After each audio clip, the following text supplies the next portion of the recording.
अरे तो हाजीपुर में नहीं स्थापना दिवस मनाएंगे तो क्या राघोपुर में मनाएंगे? ताकत भी दिखाएं तो समस्या किसको हो रही है, किसके पेट में मड़ोड़ हो रहा है? भारतीय जनता पार्टी के साथ हम गठबंधन में हैं। अगर चिराग पासवान अपनी गलती को स्वीकार करके और एनडीए गठबंधन में वापस आए हैं और क्षमा याचना कर रहे हैं, अब चिराग पासवान हाजीपुर पर दावा कर रहे हैं कि जमुई पर दावा कर रहे हैं कि जहानाबाद पे दावा कर रहे हैं, वो कहाँ दावा कर रहे हैं वह खुद कंफ्यूज हैं कि ब्रह्मा की लकीर भी हाजीपुर को हमसे छीन नहीं सकती है। ये समझिए कि भीष्म प्रतिज्ञा है। चिराग पासवान व्याकुल भारत हैं, वो अब कहाँ जाएंगे? वो अभी इसमें रहेंगे। पास करके तय कर लेंगे नीतीश कुमार के साथ जाएंगे, संभव नहीं है, भूतो भविष्य संभव नहीं है। नीतीश कुमार को देखिए चिराग पासवान निशाना बनाते हैं। तेजस्वी को आपने देखा है क्या तेजस्वी पर कुछ बोलते हुए? 28 नवंबर को पशुपति कुमार पारस हाजीपुर में अपनी ताकत दिखाएंगे। स्थापना दिवस पार्टी का है और उसे बड़े पैमाने पर मनाने का कार्यक्रम जो है वो तय किया गया है। राजनीति को जानने समझने वाले लोग इस बात को मान रहे हैं कि भाजपा हरी झंडी दे न दे, पशुपति कुमार पारस ने हाजीपुर में ताल ठोक दिया है। और इसी के साथ कई सवाल और उन सवालों का जवाब देने के लिए मेरे स्टूडियो में पार्टी प्रवक्ता चंदन सिंह है। माना जाए कि यह ताकत दिखाया जा रहा है आप लोगों की तरफ से भाजपा को और चिराग पासवान को भी। बिरजू जी, अगर हम ताकत भी दिखाएं तो समस्या किसको हो रही है, किसके पेट में मड़ोड़ हो रहा है? बहुत लोग तो व्याकुल भारत की तरफ बोल रहे हैं कि हाजीपुर में क्यों आप स्थापना दिवस मना रहे हैं? अरे तो हाजीपुर में नहीं स्थापना दिवस मनाएंगे तो क्या राघोपुर में मनाएंगे? देखिए, हमारे स्वर्गीय संस्थापक का कर्मभूमि रहा है और हमारे नेता, पार्टी के राष्ट्रीय अध्यक्ष, हमारे अभिभावक आदरणीय पशुपति कुमार पारस जी का लोकसभा क्षेत्र है। अब हम लोग लोकसभा की तरफ मूव कर गए हैं। वहाँ 28 नवंबर को ऐतिहासिक स्थापना दिवस मनाने जा रहे हैं।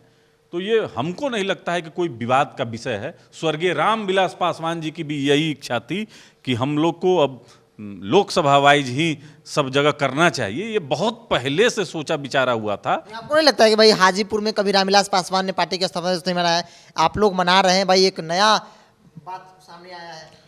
देखिए, राजधानी में तो हर कोई मनाता है, कभी दिल्ली में, कभी पटना में, लेकिन लोकसभा और विधानसभा में अगर किसी कार्यक्रम को अगर आप पहुंचाते हैं तो उससे आपके कार्यकर्ताओं को ही बूस्ट मिलता है और कहीं ना कहीं पार्टी आपका जो है एक ग्राउंड लेवल तक पहुंचता है। बहुत निचले स्तर पर जाकर आप अपने जो आपकी पार्टी की विचारधारा है उससे लोगों को कनेक्ट करवाते हैं।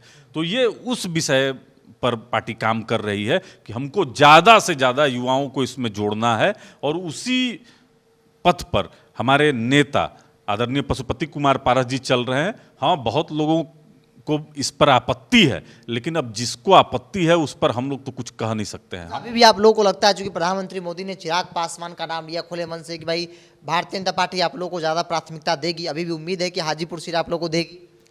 देखिए, इसमें भारतीय जनता पार्टी की कोई भूमिका नहीं है बिरजू जी। भारतीय जनता पार्टी के साथ हम गठबंधन में हैं और 2014 से हैं और हमारे स्वर्गीय संस्थापक स्वर्गीय रामविलास पासवान जी माननीय प्रधानमंत्री जी के साथ उनके कैबिनेट में थे और वर्तमान में माननीय प्रधानमंत्री जी के साथ हमारे नेता आदरणीय पशुपति कुमार पारस जी हैं। तो हमको ज़रूरत नहीं है किसी की सर्टिफिकेट की। पहला, हम जिस गठबंधन में हैं, एक तरफ हम सम्मान दे रहे हैं, एक तरफ भारतीय जनता पार्टी के नेता हमको सम्मान देते हैं, हमारे नेता को देते हैं और सम्मान स्वरूप तभी तो कैबिनेट में रखा। तो ये एक हाथ से ताली नहीं बजती है, दोनों हाथ से बजती है। और माननीय प्रधानमंत्री जी तेलंगाना में चिराग पासवान का अगर नाम ले लिए हैं तो इसमें कहाँ हम विरोध कर रहे हैं? अच्छी बात है। अगर चिराग पासवान अपनी गलती को स्वीकार करके और एनडीए गठबंधन में वापस आए हैं और क्षमा याचना कर रहे हैं और माफी मांग के ही आए हैं तो हम कहाँ विरोध कर रहे हैं? हम लोग का लक्ष्य कि 24 जो लोकसभा का क्षेत्र है उसको हम लोग को जीतना है। एक अंतिम सवाल ले लेते हैं, चूंकि चर्चा ये भी है, चूंकि भाई आप भी दावा कर रहे हैं चिराग पासवान भी दावा कर रहे हैं सीट एक गो है, एक ही आदमी की मिलेगा, एक को नाराज होना पड़ेगा। ऐसी परिस्थिति बनी अगर चिराग पासवान को भाजपा ने टिकट दे दिया हाजीपुर से या कह दिया कि भाई आप लड़िए, तो फिर नीतीश कुमार के साथ जाने का फैसला भी हो सकता है। ऐसी चर्चा है कि पशुपति कुमार पारस थोड़ा समय नहीं बिताएंगे और महागठबंधन में एंट्री मारेंगे और हाजीपुर से उम्मीदवार बन जाएंगे। देखिए, अगर मगर किंतु परंतु लेकिन इसकी जगह जो है राजनीति में नहीं है। अब चिराग पासवान हाजीपुर पर दावा कर रहे हैं कि जमुई पर दावा कर रहे हैं कि जहानाबाद पे दावा कर रहे हैं, वो कहाँ दावा कर रहे हैं वह खुद कंफ्यूज हैं।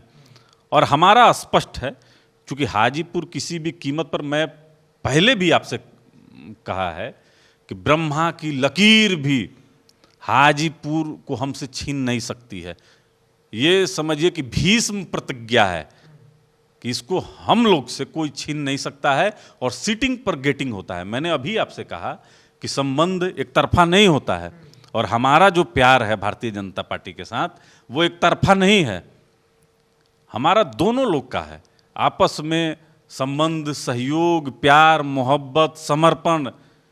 हमारे नेता ने स्पष्ट रूप से कह दिया है कि जब तक राजनीति में जीवित रहूंगा, हाजीपुर की सेवा करता रहूंगा और जब तक राजनीति करता रहूंगा तब तक एनडीए में रहूंगा, माननीय प्रधानमंत्री के साथ रहूंगा। अब चिराग पासवान व्याकुल भारत हैं, वो अब कहाँ जाएंगे? वो अभी इसमें रहेंगे, क्यों महागठबंधन में जाएंगे? उनके अभिभावक, अनुज सब तो महागठबंधन। ये भी आरोप लगता है ना कि पशुपति कुमार पारस के नीतीश कुमार से अच्छे रिश्ते हैं, वो जा भी सकते हैं अगर सीट नहीं मिला तो। नहीं, देखिए, एक गठबंधन में साथ में रहे हैं, आदरणीय नीतीश कुमार जी के साथ हम लोग रहे हैं, उनके कैबिनेट में हमारे नेता पशुपालन मंत्री भी रहे हैं, तो संबंध उस नाते से तो संबंध है। ये संबंध आगे भी निभाएंगे, ऐसा हो सकता है राजनीति में तो। निभाने का कहाँ बात है। माननीय नीतीश कुमार जी ने जो विधानसभा में जो वक्तव्य दिए हैं, इससे देश आहत है। और आदरणीय प्रधानमंत्री जी ने कई मंचों से नीतीश कुमार जी की आलोचना की है और उसी आलोचना को आगे हमारे नेता आदरणीय पशुपति कुमार पारस जी ने बढ़ा। ये 14 में भी कहा करते थे लोग कि भाई नीतीश कुमार ऐसे हैं वैसे हैं, लेकिन फिर साथ ये भूतो भविष्यति संभव नहीं है। पशुपति कुमार पारस जिसके साथ रहते हैं, खूंटा ठोक के रहते हैं। पशुपति कुमार पारस कल के तय कर लेंगे नीतीश कुमार के साथ जाएंगे, संभव नहीं है, भूतो भविष्यति संभव नहीं है। चिराग पासवान जा सकते हैं। अगर सीट नहीं मिला हाजीपुर तो क्या करेंगे? कैसे नहीं मिलेगा? हमारी सीट है, हम ही को नहीं मिलेगा। हो सकता है कि गठबंधन में चिराग पासवान चला जाए उस सीट। अब ऐसा हो सकता है कि चिराग पासवान ही उस गठबंधन में चले जाएं। क्या कैसा लगता है क्या? अब चिराग पासवान के तो हम कहें कि उनके अनुज तेजस्वी प्रसाद यादव हैं। नीतीश कुमार को देखिए, चिराग पासवान निशाना बनाते हैं। तेजस्वी को आपने देखा है क्या तेजस्वी पर कुछ बोलते हुए? आदरणीय लालू प्रसाद यादव जी पर भी चारा घोटाला का केस चल रहा है, क्या उस पर कुछ बोलते हैं क्या? नहीं बोलेंगे। तो इनका जो अंदरूनी सांठगांठ है वह उस परिवार से है और उस गठबंधन में है। आज वो नीतीश कुमार जी को निशाना बनाते हैं, लेकिन कल देखिएगा कि उन्हीं का चरण छूकर जो है कि पुनः आशीर्वाद मांगेंगे। ये पूर्ण यकीन है हमको। हाजीपुर सीट से कौन लड़ेगा यह सब कुछ आने वाले समय में तय होगा, लेकिन फिलहाल पशुपति कुमार पारस हाजीपुर से सांसद है और वो अपनी ताकत जो है वो हाजीपुर में 28 नवंबर को दिखाने जा रहे हैं। और ये ताकत न सिर्फ एकजुटता को लेकर है, चिराग को दिखाएंगे, बल्कि भारतीय जनता पार्टी को भी दिखाना है कि हम कितने मजबूत हैं। चूंकि हम यहाँ से सांसद हैं तो इसलिए 24 में दावेदारी हमारी ही रहेगी। लेकिन फिर भी सवाल है कि अगर नहीं मिला तो फिर क्या करेंगे? चंदन सिंह का मानना है कि जब तक जिंदा रहेंगे हाजीपुर रहेंगे, जब तक जिंदा रहेंगे भारतीय जनता पार्टी के साथ रहेंगे। बहरहाल आपकी क्या राय है? आप अपनी राय को कमेंट्स बॉक्स में रखिए। अगर आप मेरे चैनल को यूट्यूब पर देख रहे हैं तो सब्सक्राइब कर लीजिए, फेसबुक पर देख रहे हैं तो पेज को लाइक और फॉलो कर लीजिए।